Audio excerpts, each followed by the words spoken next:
We have gone into our 8th year.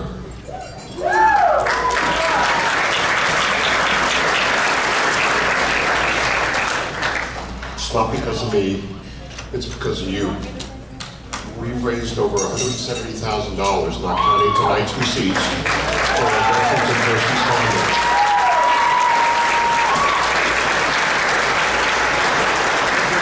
Now, I have prepared remarks, I'm not going to stick with them.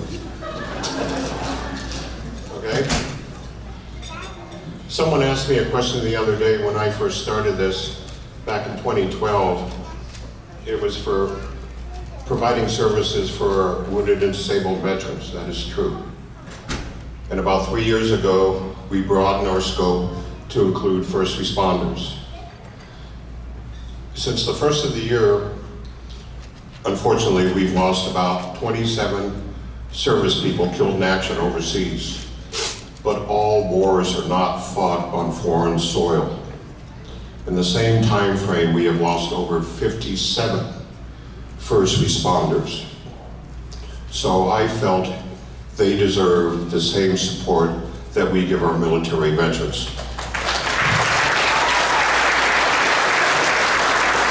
And please, by no way I am taking anything away from our veterans. Because if you think about it, your oath of service when you join the military, or your oath of office when you join law enforcement, they both start out the same. You solemnly swear to defend the Constitution against enemies, foreign and domestic. Am I right? Okay? So that's enough on that point. But I do want to thank, I can't do this all by myself. I want to thank all my committee members that have helped me. Most of all, our sponsors, the Jackson Rancheria Tribe, Miwok Indians in the Jackson Rancheria Casino, American Legion Post 108, and you all need to give yourself a round of applause because you've all come here every year to support this. And before I give the mic back to Jim, I just want to say God bless all our men and women in uniform, and God bless America. Thank you. Good job, Joe. Next time, before you come up, do look up the makeup lady, though. You're a little shiny on the forehead area. All right, I'd next like to introduce Vince Destin. Vince, are you ready to come up and do your thing? Vince, a former member of the United States Navy, a corpsman who served in the Vietnam era, and he's here tonight to introduce us to another one of our speakers.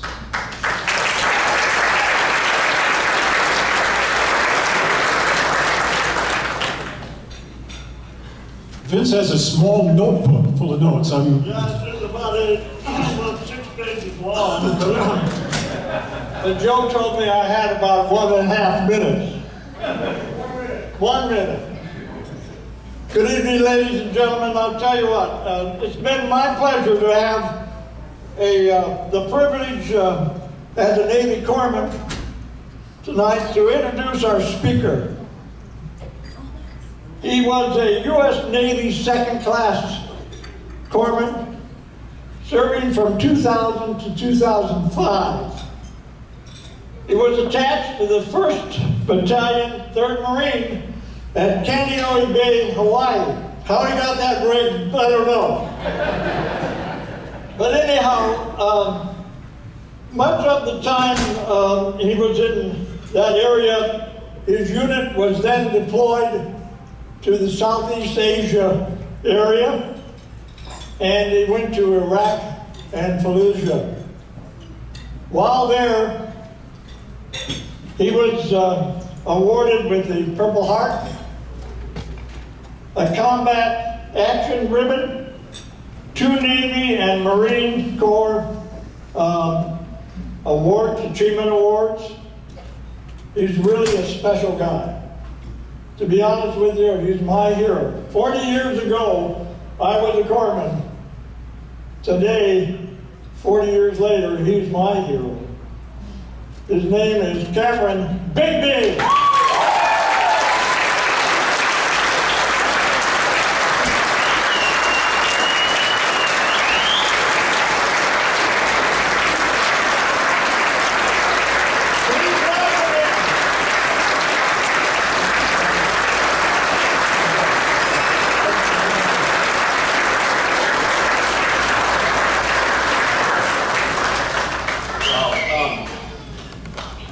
to get used to not clapping for a sec since I might be boring. Can we give these guys a round of applause, the ones that paved the way for us veterans?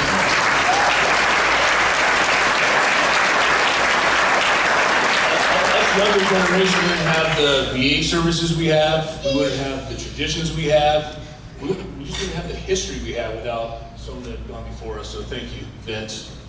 And I think you gave me way too much kudos. I was told to keep it short. Last time I was up here, I think it was the first year we had Top Cop, and I stood up here with a beer and a chew in my mouth and told my story. And I was asked to write now, and I don't have a beer, and I think it's called maturity. Thank you, Vince, for. I look up to you, so I appreciate your words. But I was honored when Top Cop asked me to come up here and give a few words about the Navy Hospital Corpsman.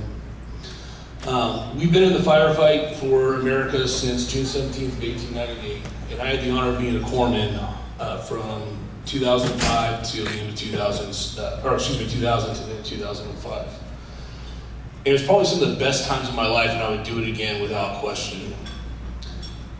The Navy Corpsman has a proud history of serving the Navy fleet on shore in our clinics and in our hospitals. They serve at sea on surface ships and underwater in our submarines. Navy Corpsmen attend to our fast boat crews and behind enemy lines under the cover of darkness as Navy SEALs. For me, the most proud tradition of the Navy Corpsmen is our duty to serve the United States Marine Corps. Navy Corpsmen are either blue or they're green. And if you're a blue side corpsman, you typically live the traditional Navy life, either on ship or ashore. But for a few of us, we're lucky enough to be part of the green side. And as green side corpsmen, we're attached to infantry platoons. We wear their uniforms. We adhere to their traditions and standards, and we essentially ditch our whole Navy sea bag. We live with them, we train with them, we jump out of helicopters with them, and we fight alongside them. Anything the Marines do, there's a corpsman right there beside him, hauling all his personal gear to survive, in addition to his medical bag, in order to sustain life in the middle of nowhere. Navy corpsmen fought alongside Marines at Belleau Wood, where Marines earned their illustrious title, the Devil Dog. Corpsmen braved machine gun fire to retrieve their wounded Marines throughout the Pacific during World War II, where pharmacist mate second class John Bradley won the Navy Cross for his heroism just days before he helped raise the flag on Iwo Jima. The Corpsmen's dedication to their Marines carried on to the frozen tundra of Korea, the jungles of Vietnam, in Beirut, and the sands of Desert Storm. And during the ongoing war on terrorism, corpsmen have braved enemy fire to attend to their wounded Marines in the mountains of Afghanistan and the streets of Iraq. Navy corpsmen rarely make the news for the work they do under fire, and we're okay with that. However, corpsmen are the single most decorated rate in the Department of the Navy, with over 55 Navy Crosses, 237 Silver Stars. But in regards to our nation's highest honor for heroics under combat, Navy Corpsmen have been awarded the Medal of Honor 23 times. Arguably the best award a corpsman can receive, though, is from the Marine Corps, and it's the title Doc. And that title is only given to you once you've earned the trust of your Marines. In 2004, I was attached to 1st Battalion 3rd Marines Charlie Company. I've been with the company for about 4 years to that point, and the bond that we made between the Marines and their corpsmen was strong. During my time with Charlie Company, I had become my Marines' confidant, their counselor, their hero when they need that IV bag after drinking all night before a morning run, and their secret keeper when they need that penicillin shot after a long weekend.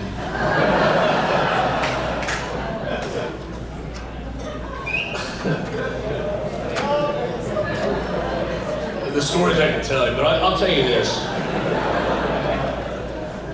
People ask why the Navy are attached to the Marines. Well, part of it is they're under the Department of the Navy, or why the corpsmen are part of the Marines. Marines are a special branch, but they're not smart enough to have their own medical department. So that's when we come in.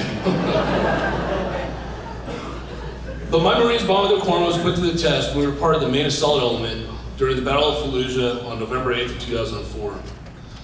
The first 48 hours of that assault was a non-stop firefight. My Marines were wounded, but were able to stay in the fight. Our corpsmen not only treated our injured Marines, but we also treated enemy fighters and those civilians that thought that they could leave their homes. And I quickly found out the scariest words that could be shouted on a battlefield is the phrase "corpsman up." This cry means a Marine has been hit and you are now his lifeline. Nothing is harder than looking into an 18-year-old Marine's eyes and trying to assure him that Doc is now here and will take care of him as you frantically try to stop and control the bleeding. On November 10th, our company took its first casualties when we lost Lance Corporal Adam Pickering and my fellow corpsman Julian Woods to small arms fire. I recall feeling confused and disbelief and unsure how we could move past this moment. Because my Marines and my corpsmen were not supposed to die, and it's taken me a lot of years to realize this is the tragic truth of combat. A few days later, my platoon found ourselves ambushed inside of a home. 2 of my Marines were shot inside, and as we were evacuating the Marines, I was shot in the back of the leg. As I treated the wounded Marines as well as myself, we found ourselves pinned down behind a wall on the street side of a house, and our Marines covering our 6. After being pinned down in this firefight, grenades started to be lobbed over the wall, striking ultimately 9 of us. My left arm has had such severe structural and arterial damage that I was rendered useless at the moment. And thank God the trust my Marines had in their corpsmen was so strong that they were able to provide aid to each other in my direction. And eventually we were all evacuated out for further treatment. I think the most special part about being a corpsman is, to this day, I receive multiple phone calls a month from my Marines going, "Hey Doc, my kid has a fever. What do I do?" You know, and we laugh, but you know, that trust, they learn to put that trust into one person. And so, well, liability reasons, right? So I would give my child Tylenol, but you do what you do. Or sometimes I'll sit on the phone for hours on end, sipping a whiskey or a cocktail, and just listening to whatever they have to talk about, just rehashing old stuff. But our Navy Hospital Corps has a very proud history, and I'm glad I was able to take a small part of it. If you'll indulge me for a quick little poem about a corpsman that I've kind of held on to since I became one. It's called "I'm the One Called Doc," and it's by Chief Corpsman Harry D. Penny, 1975. "I shall not walk in your footsteps, but I'll walk by your side. I shall not walk in your image, I've earned my own title of pride. When we've answered the call together on sea and foreign land, when the cry for help was given, I've been there right at hand. Whether I'm on the ocean or in the jungle wearing greens, giving aid to my fellow man, be it sailor or marine. So the next time you see a corpsman and you think of calling him squid, think of the job he's doing and those before him did. And if you ever have to go out there and your life's on the block, look at the one right next to you. I'm the one called Doc." Thank you.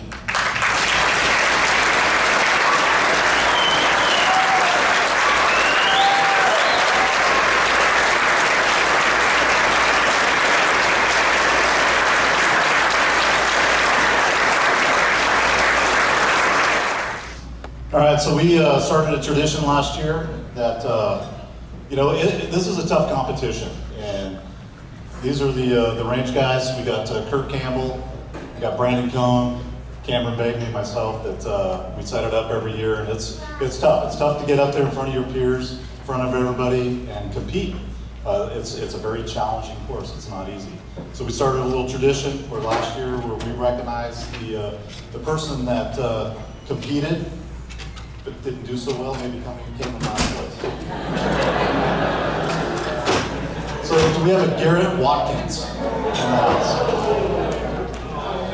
Would you like to accept his prize for him?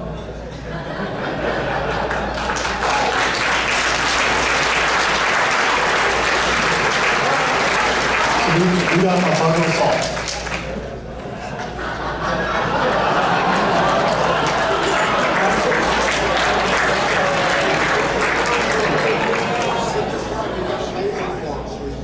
We even got a laser this year.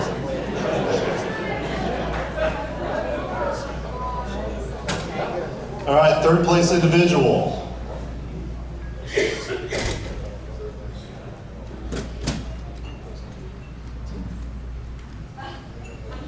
I think I'm gonna have to fire my wife.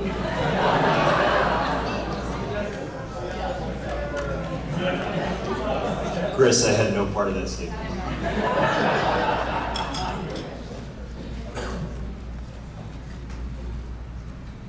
Third place team, Randall Hopp and Steve Shaw.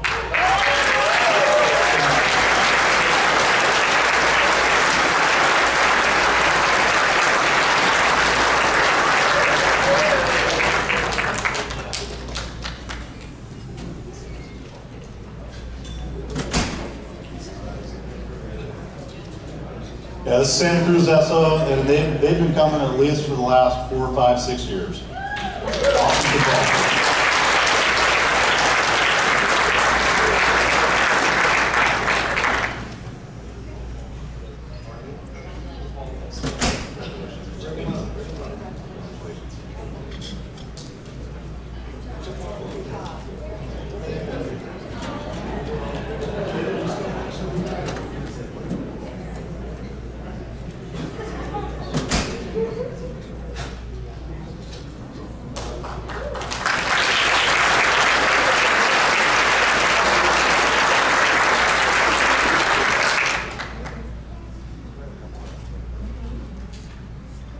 All right, second place team. I think this was rigged. It's going to be Placer County, Sheriff's son Joe Ryan and Travis.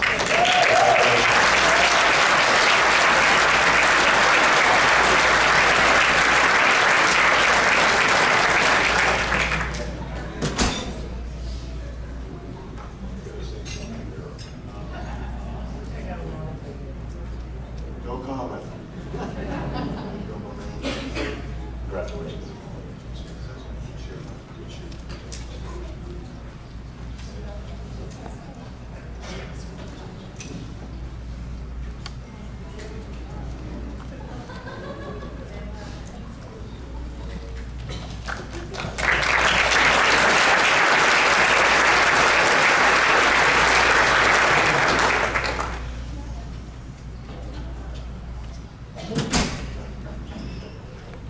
First place team, it's going to be California Highway Patrol, Zachary and Scott.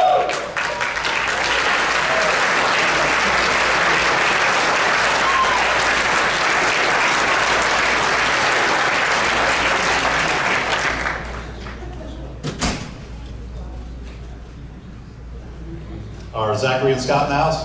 Oh, here they are. It's CHP, they're always a little behind.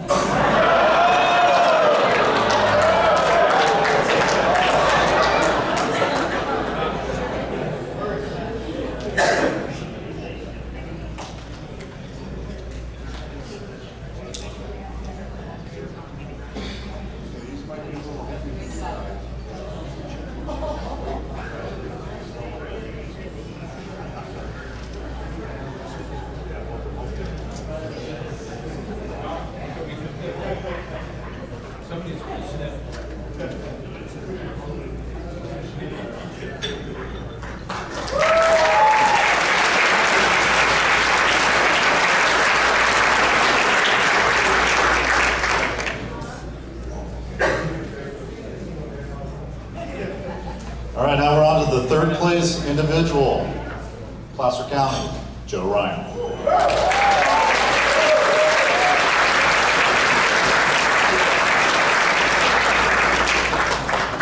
Sheriff, you want to come up for a photo shoot with your son?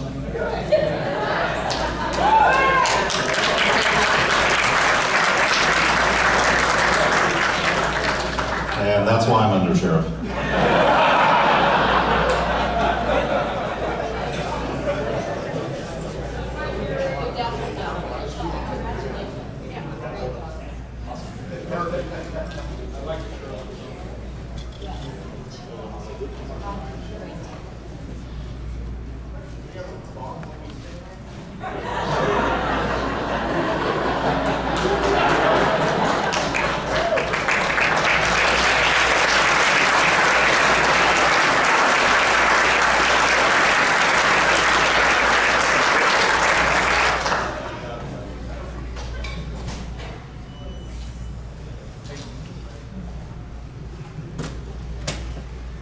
Second place individual, Glenn County SO, Robert.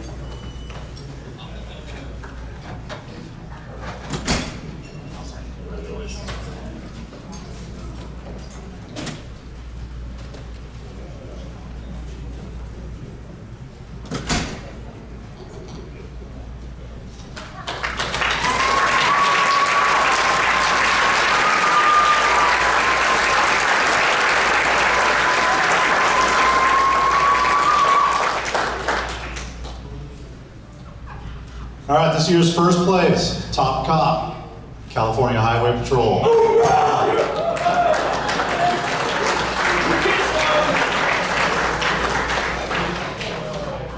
Zachary.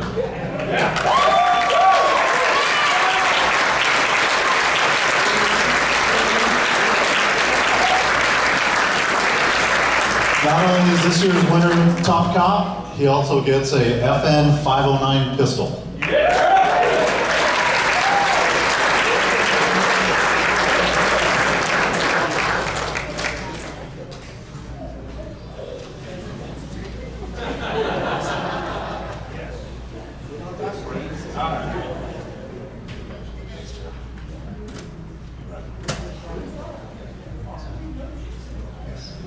And the FN 509 was donated by the Marin CHP office, so thank you, Marin CHP. For all of you that don't know, the winners of this competition go home with a total of $12,000. Your first prize team and individuals will have donations made in their name and the agency they represent of $3,000. $2,000 for second place individual and team, and $1,000 for third place individual and team. To the nonprofit veterans or first responders organization of their choosing. We do ask that they try and find an organization within the county they represent, because that way they help out the small local organizations, and it's great PR for law enforcement. So that's where the money goes, some of it. The rest goes, you've seen it on the PowerPoint. But anyway, thank you.